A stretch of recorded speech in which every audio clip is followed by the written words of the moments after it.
Muy buen día. Vamos a resolver este ejercicio. Vamos a intentar resolver este ejercicio por el método de mallas. Entonces, aquí tenemos... Uy, se me perdió el cursor. Aquí está. Tenemos nosotros aquí una corriente de malla 1 y tenemos una corriente de malla 2. Este sería mi malla 1 y esta sería mi malla 2. Entonces aplicamos la ley de tensiones de Kirchhoff en la malla 1. Vamos a cambiar de color de lápiz. Entonces vamos a empezar por aquí. Entra por negativo, entonces sería menos el voltaje E1, y luego entra la corriente por aquí, este sería positivo negativo. Entra la corriente por aquí, positivo negativo.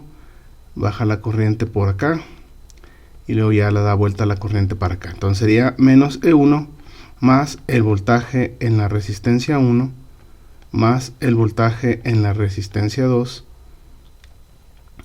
y teníamos nosotros este voltaje entra por aquí, positivo negativo, menos el voltaje de la fuente de corriente, y esto es igual con 0.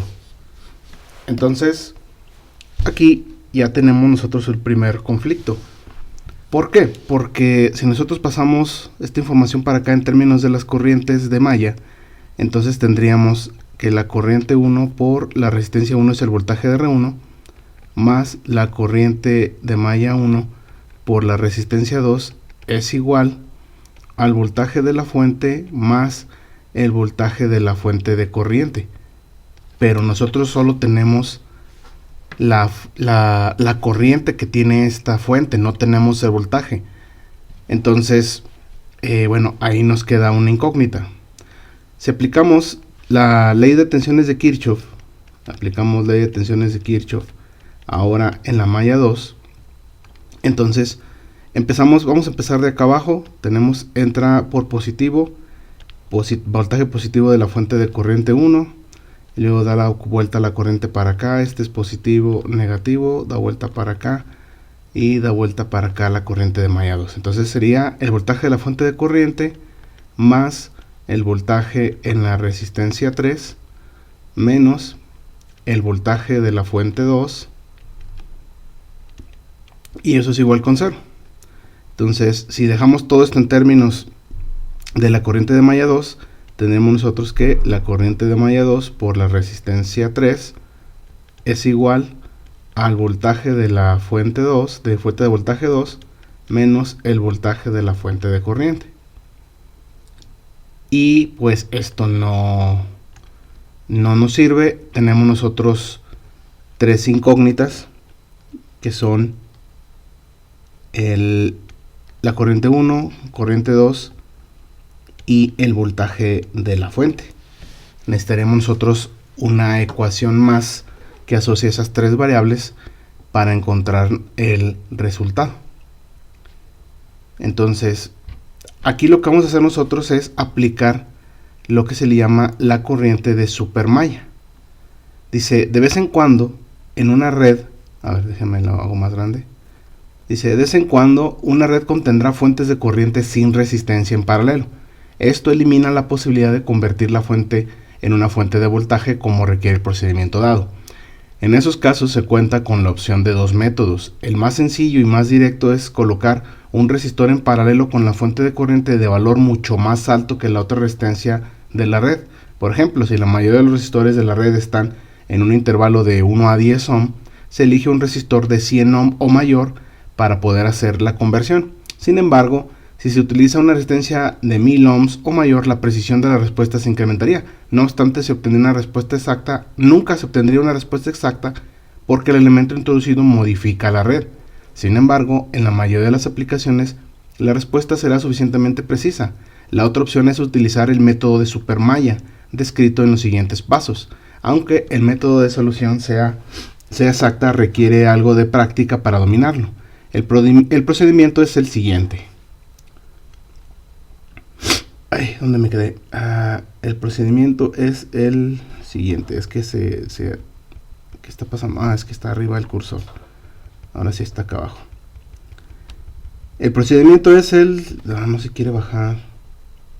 Bueno, con este. El procedimiento es el siguiente. Comience como antes y asigne una corriente de malla a cada lazo independiente, incluso las fuentes de corriente, como si fueran resistores o fuentes de voltaje. Luego quite mentalmente, o vuelva a tasar la red si es necesario, las fuentes de corriente, reemplácelas con un equivalente de circuito abierto. Y aplique la ley de voltaje de Kirchhoff en todas las trayectorias independientes restantes de la red con las corrientes de malla que se acaban de definir. Se dice que cualquier trayectoria resultante, incluyendo dos o más corrientes de malla, es la trayectoria de una corriente de supermalla. Luego relacione las corrientes de malla seleccionadas de la red con sus fuentes independientes y determine las corrientes de malla. El siguiente ejemplo aclarará la definición de corriente de supermalla y su procedimiento. Entonces tenemos este ejemplo, no lo vamos a hacer como viene aquí, lo vamos a hacer nosotros acá en los apuntes. Entonces, ya que nos quedamos aquí, lo siguiente que menciona el texto es que hay que eliminar mentalmente o redibujar. Lo que vamos a hacer nosotros es redibujar. Y lo voy a copiar de aquí para ponerlo acá. Lo bajo aquí poquito. Vamos a ver esto. ¿Dónde que me quedo? Aquí. Para hacerlo más para abajo, que no estorbe ahí. Ahí está. Entonces, ya que tengo redibujado ahora sin la fuente de corriente, que lo sustituyo por un circuito abierto, entonces me dice que vuelva a establecer la ley de tensiones de Kirchhoff. Entonces vamos a aplicar de nuevo la ley de tensiones de Kirchhoff. Aplicamos ley de tensiones de Kirchhoff en la supermalla. Ahora esto se convierte en una supermalla. Y tendremos nosotros igual, como venimos aquí nosotros, esto quedaría menos el voltaje de la fuente. Déjenme lo cambio de color. Sería menos el voltaje de la fuente más el voltaje de la resistencia 1 más el voltaje de la resistencia 2. Y luego vamos aquí con la corriente hacia allá, entra en positivo, más el voltaje en la resistencia 3 menos el voltaje de la fuente E2. Aquí vamos a poner E2. Y eso es igual con 0. Y se acaba. Siguiendo la trayectoria de esta corriente, a la que le llamamos nosotros corriente de supermalla. Esta corriente que estoy dibujando aquí. Ahora sí, pongo todo en términos de las corrientes que habíamos definido. El voltaje R1 es la corriente 1 por la resistencia 1. Y luego tenemos nosotros la corriente 1 por la resistencia 2 más la corriente 2 por la resistencia 3, y eso es igual a E1 más E2. Y tenemos nuestra ecuación 1. Bueno, todavía no está hecha la ecuación 1, todavía falta factorizar algunas cosas. Déjenme, utilizo la manita aquí con este. Listo. Entonces,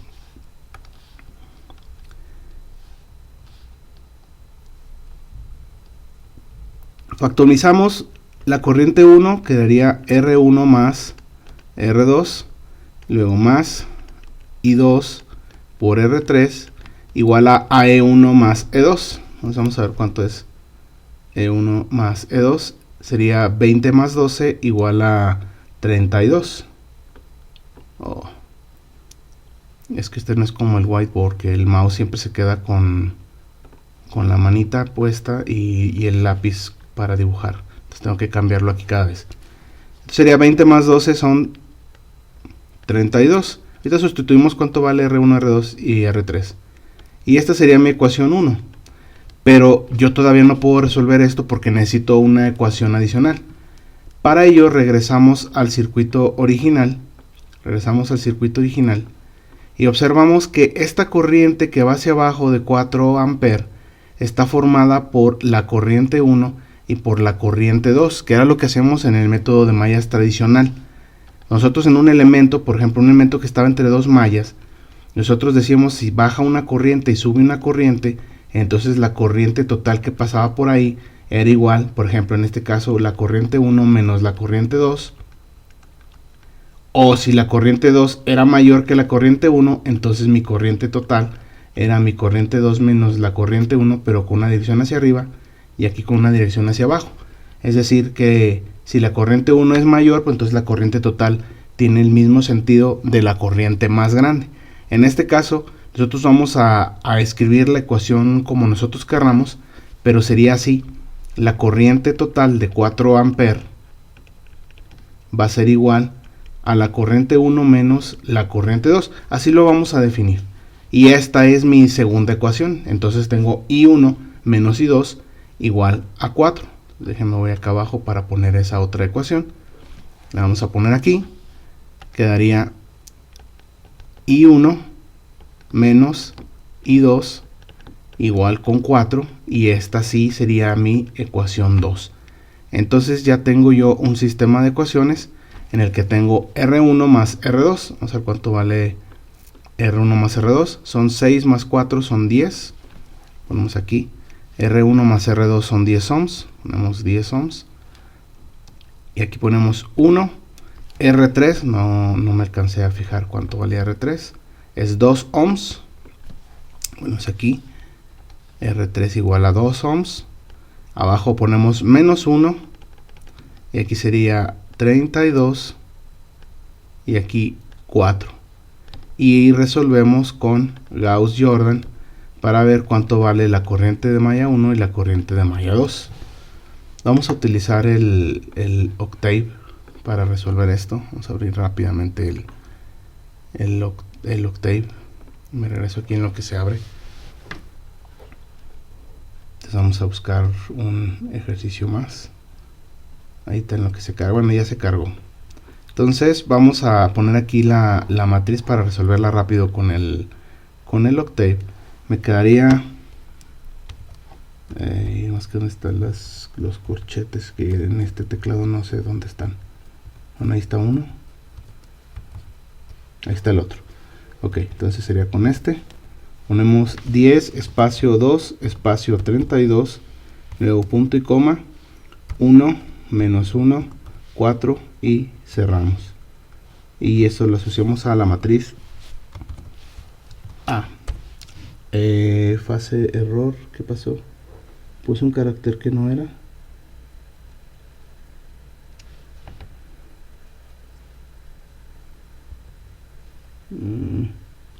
Me está marcando un error de un espacio raro.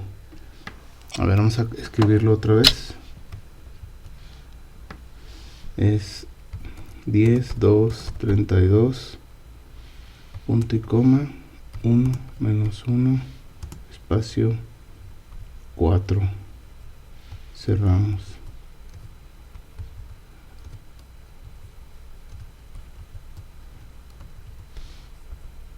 Ahora sí, pero no le puse la A, entonces espérenme tantito, pongo A igual, ahí está. Y aplicamos Gauss-Jordan, que aquí en el Octave se llama RREF. Esta, entonces mis corrientes son de 3.33 amperes, la corriente 1, y la otra de 667 miliamperes negativo. Entonces este sería de 3.333 amperes, y esta sería negativa de 0.66, o bueno, vamos a ponerla en miliamperes como debe de ser, menos 666.67 miliamperes. Y ya con esto pues tenemos, podemos resolver todo el circuito. Ya nada más quedaría multiplicar las corrientes por las resistencias y obtenemos los voltajes, llenamos la tablita y listo. Pero básicamente lo que dice el procedimiento de análisis de supermallas es que nosotros quitemos la fuente de corriente y resolvamos ahora con corriente de supermallas. Y al resolver ya con la corriente de supermallas nos faltaría una ecuación, y esa ecuación la va a dar porque esta corriente está entre una rama y esta rama pasan por ella dos corrientes, y esta sería la ecuación que describe ese comportamiento. Entonces así simple sería el ejercicio de supermallas.